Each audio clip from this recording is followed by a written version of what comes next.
Hello and welcome back to another Warlords of Draenor video. This time it's going to be a very important video actually that just talks a lot about the endgame, and it's from an interview that was done by Olivia Grace of Wowhead with Ian Hazzikostas, who is the lead game designer for World of Warcraft, a pretty important guy.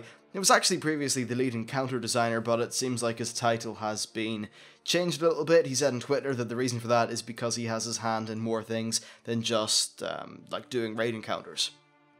Alright, so this interview is really all on one or two topics, so the video isn't going to be split up like normal, and I may do a second video just to have a bit more of a discussion about some of the points, but this is definitely intended to be more of a purely informational thing.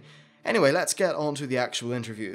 So, he started by saying that Siege of Orgrimmar and Throne of Thunder were very long and very linear, and they are making a concerted effort to avoid this, and now raids are going to be more open, and they're going to have more wings. And they're actually adding a system that means that if you wanted to, you could just kill one specific boss on Heroic outside of Mythic raiding, which is pretty cool. And then also, raids will give you options to skip up to a certain boss that everyone needs. Now, there are a few caveats, so for an example, if you have cleared every single wing of Siege of Orgrimmar maybe 2 or 3 times and basically proved your skill, then you could make perhaps a portal which will take you to a certain boss. The way that he described it sounded a little bit like you could attune yourself to each wing, and once you are attuned to a wing via clearing it a few times, you can then port to any boss. I think that could be a really nice convenience thing, because yeah, you do have to do the same work initially and clear everything, but if you just want to go and get something off Black Fuse or something like that, you know, maybe there's a trinket there, then you just immediately jump over to that boss and boom, there you go. So I think that's a really nice system actually. So yes, well done Blizzard, that makes sense. Then also they said that loot does not overlap from difficulty to difficulty, and he also said that you will not need to complete Heroic in order to start raiding on Mythic, which I think is interesting. Some of those top guilds are going to be able to jump right into Mythic raiding in Heroic dungeon gear, which should be kind of interesting. Then he also said that there will be smaller item level gaps between levels of raid gear, because they are not planning on doing item level upgrades for Warlords of Draenor. That definitely makes sense, and actually one of the things about Mists of Pandaria is that the gaps between, say, I don't know, LFR and normal were pretty big, and the same goes for normal and heroic, but what they needed to do was add in enough space in those gaps to make it so that item upgrades wouldn't overlap each other and various things like that, and that just meant that the item levels in Mists just soared, and they got so high, so hopefully it won't happen as fast in Warlords because of this little tweak, which is a very good thing. Okay, so next he talked about LFR. This is the one that has rustled some people's jimmies, but overall I think is really just them reversing a system that didn't work that well in Mists and fixing a part of the game. I pretty much wholeheartedly agree and think it's for the best.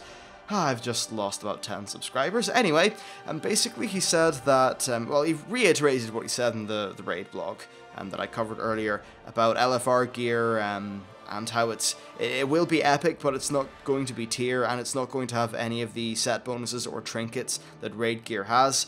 The reason for that is because they don't want to make it so that people who do want to do normal, heroic, or mythic raiding have to go back into LFR. They want them to be totally separate.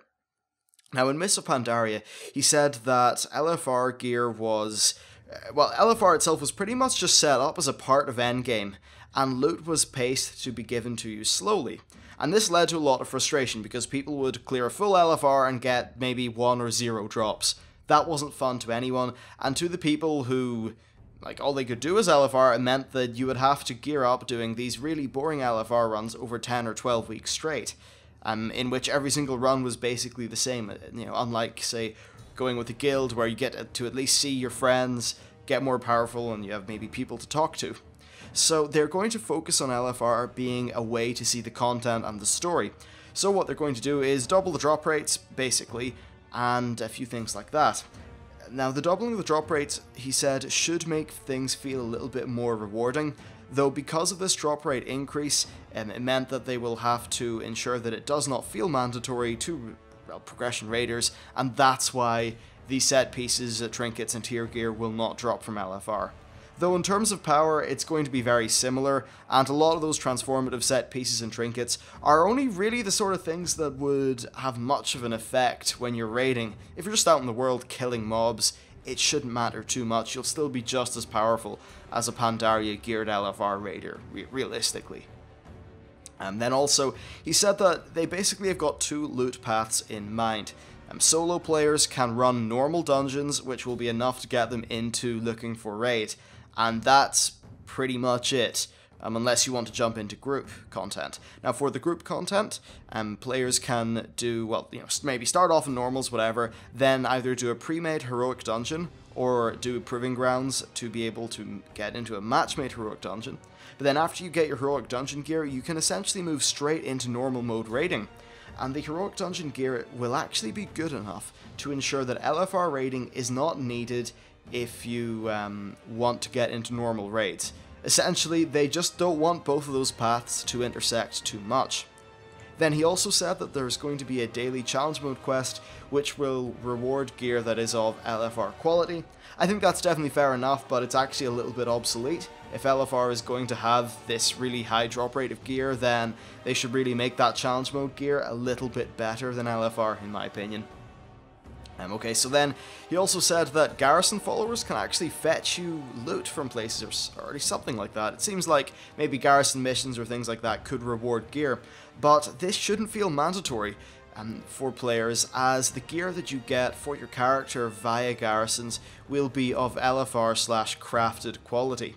So if you are a raider, then you will get past the point of needing that gear quite quickly. One little concern I have is that perhaps, will garrisons just become completely pointless past a certain level of gear, or how are they just going to tie in more gameplay into the garrisons? Not 100% sure, though. I suppose they're probably just going to be designed to be fulfilling within themselves and not really tied to raiding, and that's definitely the right way of doing it in my opinion. So yeah, we'll just have to see how that pans out exactly. Then, Amian Hazakostas also said that LFR will not be available at the start of the expansion, much like in Mists of Pandaria, and then he also said that the epic crafting gear that you can get will require multiple days' work, just like the patch 5.2 blacksmithing weapons. So what that means is that when the expansion launches, and if you want to get into normal raiding, you can't just run a few LFRs and do some, get some blacksmith weapons or something, or crafted gear, and then just go straight into normals, because that would be a little bit too quick for them. Okay, so next he talked a little bit about the group finder. Basically, he just said that it's going to help people who are in LFR just move up into Flex, and people also in the group finder cannot create groups with requirements that are higher than what they personally meet. So some douchebag in crappy gear is not just going to go and make a group that requires, tons of stuff, so that people can carry him through a raid, which is totally the right way to do it. And then also in the group finder, loot can either be master looted, as in what would happen in today's normals, or it can be personal, like in today's flexes or LFRs. Overall, lots of good stuff. Okay, so next we have a interesting topic, and well, look, I'm going to give my full-on opinions on all this stuff later on in another video, because I just want to keep this nice and tight and informational. So, LFR gear has got a separate art style from the tier stuff. That's something we already know. And they're actually changing, though, how gear art works, so that it's a little bit more similar to the Burning Crusade. In Mists of Pandaria, all PvE gear had the same model, but different colours. They didn't like how this was, because it didn't really differentiate between levels of player power as much as they would have liked. Now, he said that this system will allow for progressed raiders to stand out from the crowd more, because LFR people will have the LFR set, and then the raiders will have the tier set. And then also, like in the Burning Crusade, PvP and PvP gear will have the same style of art, but different colours. Honor gear will be similar to the crafted gear, and then also the LFR gear, so that lower tier of gear will all kind of be visually rather similar.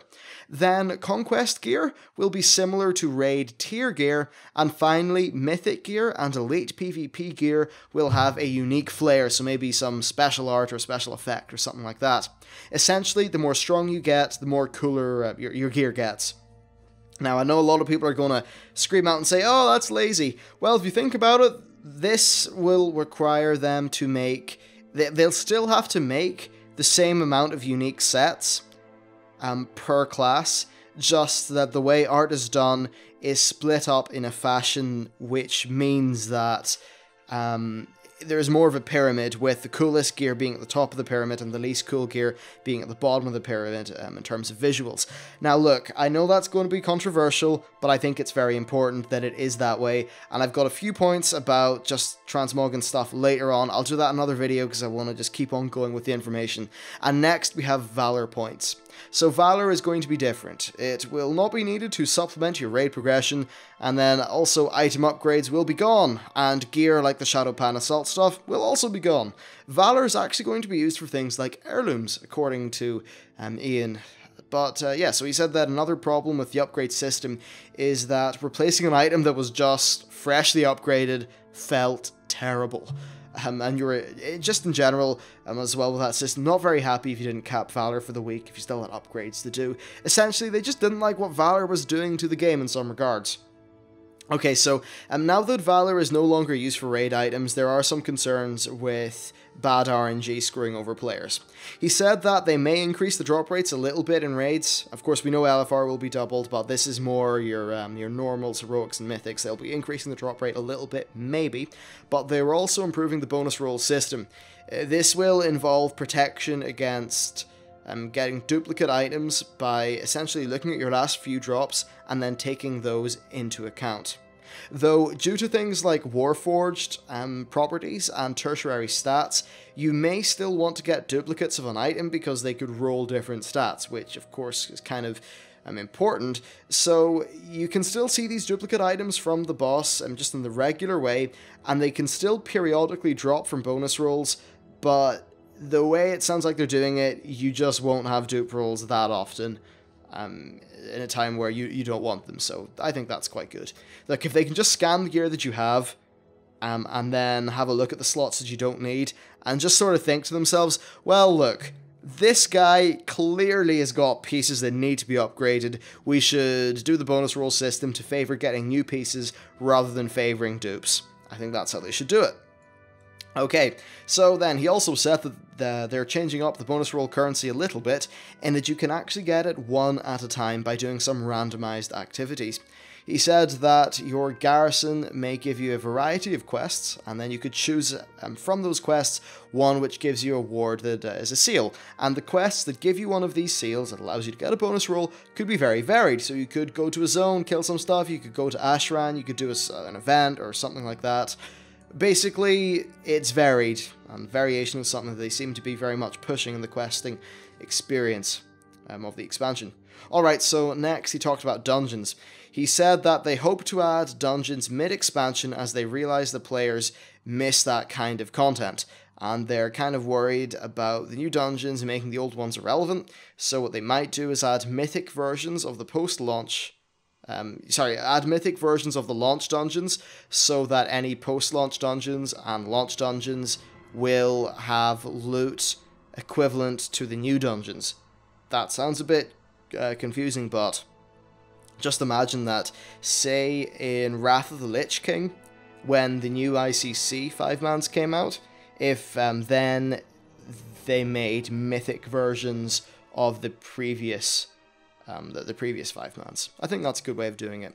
Alright, so next he said that at max level, scenarios will be primarily used for garrison invasions, and there will be plenty of solo ones during the leveling process, but he didn't really seem to say that much about queuable scenarios in the Mists of Pandaria way.